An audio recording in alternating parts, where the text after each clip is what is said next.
Hi and welcome to a quick video blog on how to set up and use OneNote Class Creator as part of the Office 365 SharePoint sites on Glow through the RM Unify site.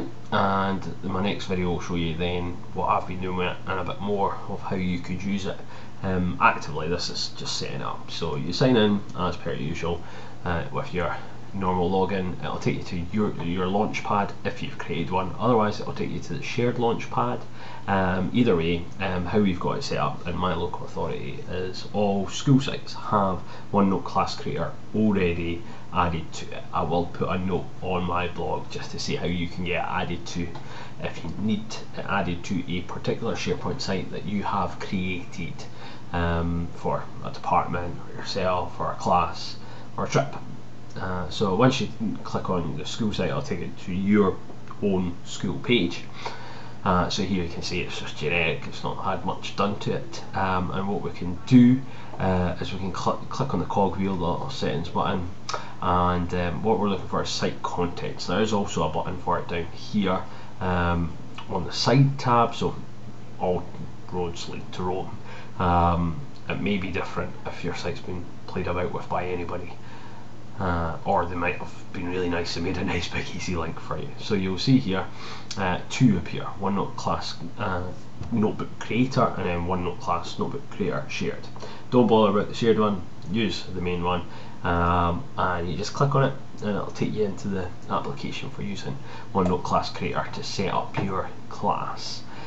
So we're getting there, slowly and steadily. I like how it says almost there, just to make you feel like you're just about there. That it does. Depending on your internet connection, of course it'll go faster or it'll go slower. So you've got a bunch of options here. Create a class notebook if you're creating a new one.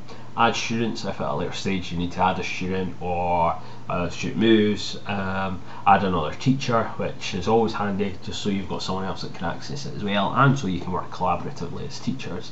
And then the last one lets you get into your notebooks if you've lost the link or you need to get a link. So for this video I'm going to create a new one. First, what's the name of your notebook for this class? Now it depends how you're setting up and using it. For argument's sake, I'm going to say I'm making it from S1 and my practical set, which is 1.8, and then I just hit next, and it's saying it doesn't like full stops. I apologise. Next, basically it gives you an overview of how it's going to be set up, and this is a standard setup which I found to be quite useful. Collaboration space, teacher can do anything to it, students can edit the content that's on there, so that's anyone can change everything, everything's up for a game. But you can see if something gets deleted, you can see that, which I'll show you at a later point. Content library, this is where you as a teacher post up content. The students can only view the content in this area, they cannot change it, so there's no worry about them deleting your notes or your PowerPoints. And then the last area is the student's own personal notebook. You can edit space in here, but this is where only the pupil can see only their own notebook, and then they can edit, right, do whatever in it, but they cannot view each other's notebooks. So this is just the basic setup. It works quite well, to be honest. I've not thought of a better way it could work. Add another teacher at this point. You should be able to just type in their username in here, whatever it would be, GW or however your local authority set up the usernames. You don't have to, you can just click next and skip it. Add students, again you don't have to add them straight away, but this is where you type in the student names to see a student's book. So just for ease, can I remember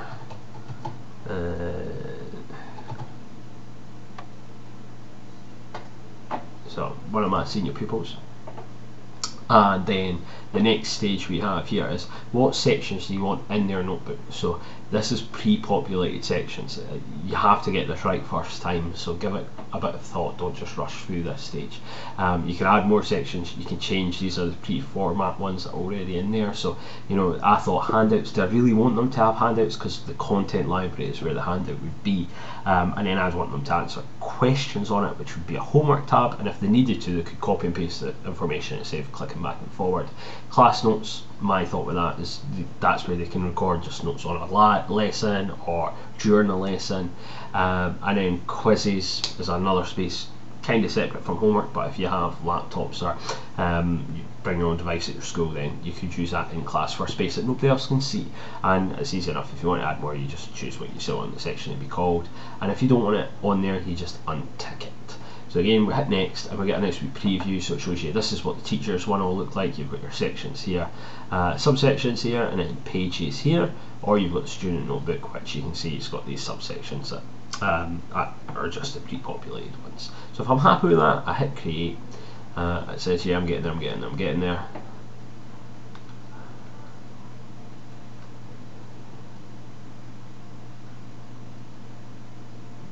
It is quite handy, but as I say, you can't really change stuff once you've done it, so you have to get it right first time. But it does automatically set up all the sharing. It gives you the link here to share with pupils. You can invite pupils and they get an email to it, so don't worry about necessarily taking this, but it is a handy thing to just copy and possibly put into your OneNote. So if I just copy that just now, so I've just Control-C that, and then I can hit back to home, and that'll revert me back to the OneNote Class Creator sort of home page, where again I'll be able to create a new notebook, add a teacher, add a student, or get links to my notebook. So if I just click get notes, and you can see I've got 3 on here at the moment. This bottom one's the one I just made. The link's there, so you know it's very easy to find and navigate back. So if I click on that one, you get this, oh, it wants to open OneNote. Is it okay for Glow to open OneNote? You can just hit remember by choice for all future links like this, and it won't bother you again. And it's just a wee safety warning. So you can see here my OneNote's opening up. Now, depending on your computer system, you may have to add as an account your Glow account as well as your personal account. If you're on a home computer, school computers, you may have a school account and then a Glow account. The best for general is check with your local authority Glow person, just to make sure that you've got it right. And then, you know, it might have your Glow username here, so you can see I've got my personal one and my Glow one there. And then once it loads up, it takes a wee second, and this is because it's syncing, so it means that in future I just have to open OneNote on my computer and it will open straight here. I don't have to log into Glow every time to access my OneNote. And you can see here I've had my higher graphics one open before, so I can just click on that and it would take me to my higher graphics. So if I just get this, so it will fill the page and you can see everything as a quick overview. So it puts a nice wee explanation from OneNote to explain what each section's for. So this is just a welcome page. Then we've got a content library, a collaboration space. Now remember, this is anyone can edit, anyone can change it. You can see here it's got the MS, that's to tell you who made it and who put it there. That's really useful for group work because it's accountability. You can see who has done what, if they've done their work or not. So I find it very useful. Then if we go back from there, we've got the content library. This is your safe haven space. You put anything here, and then nobody can edit it other than teachers. And then the last space we've got is our pupil that I've set up, and you can see it's got the tabs preset here and space for pages down here.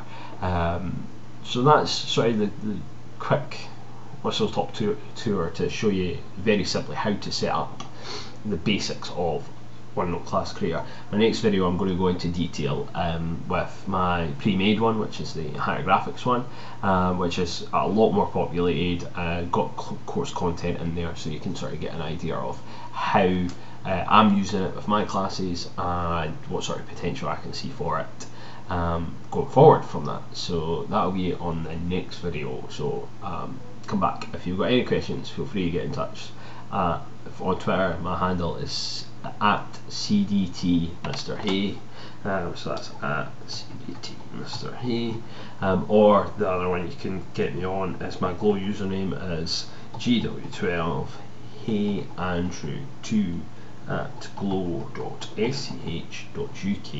and you can ping me an email in there and I'll be able to pick up and give you an answer.